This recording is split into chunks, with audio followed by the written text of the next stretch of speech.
Cambodia holds its general election every 5 years, and its next one is just around the corner.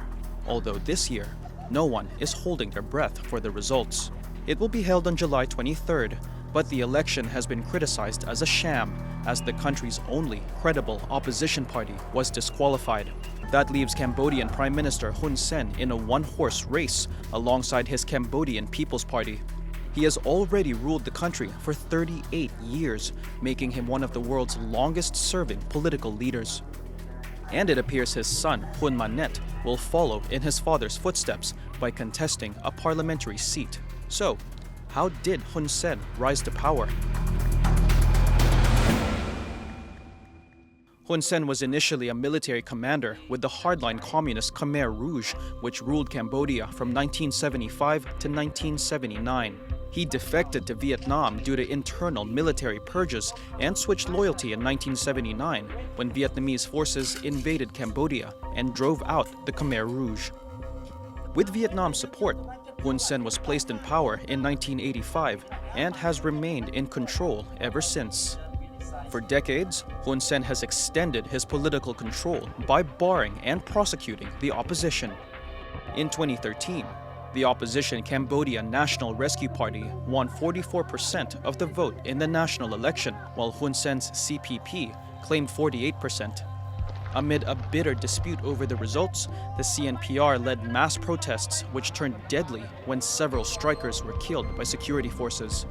After gaining the same level of support in the local elections in 2017, the CNPR was dismantled by Cambodia's top court and deprived of its elected seats.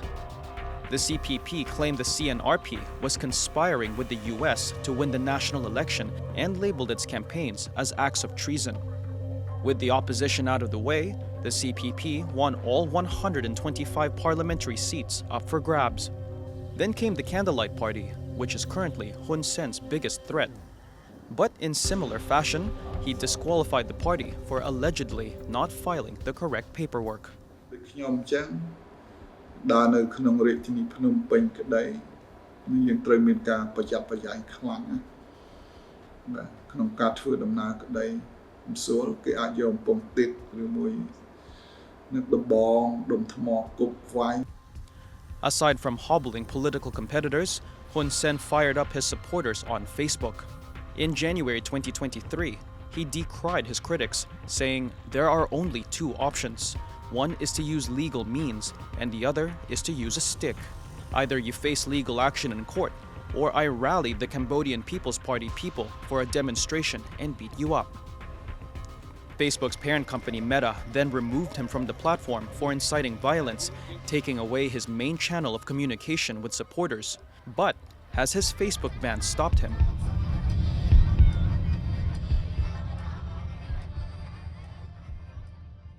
In 2018, Hun Sen vowed to stay in office for 2 more terms. But even when 2028 comes around, his influence is likely to be felt, as he has tapped his eldest son, Hun Manet, to succeed him in office. At a CPP rally in July 2023, Hun Sen passed the party flag to Hun Manet in a highly symbolic gesture. Unlike his father, who was shaped by genocide and war, Hun Manet attended Western universities and received a PhD in economics from Bristol University in the UK. The problem is he's been spoon-fed, but mostly with a golden spoon. So he's been fed, he's been delivered.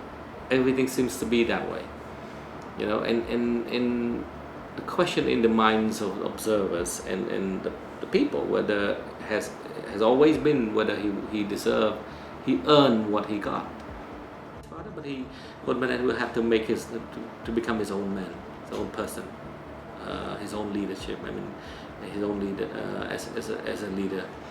He has to put his own stamp, and that will come from understanding who he is in the new world.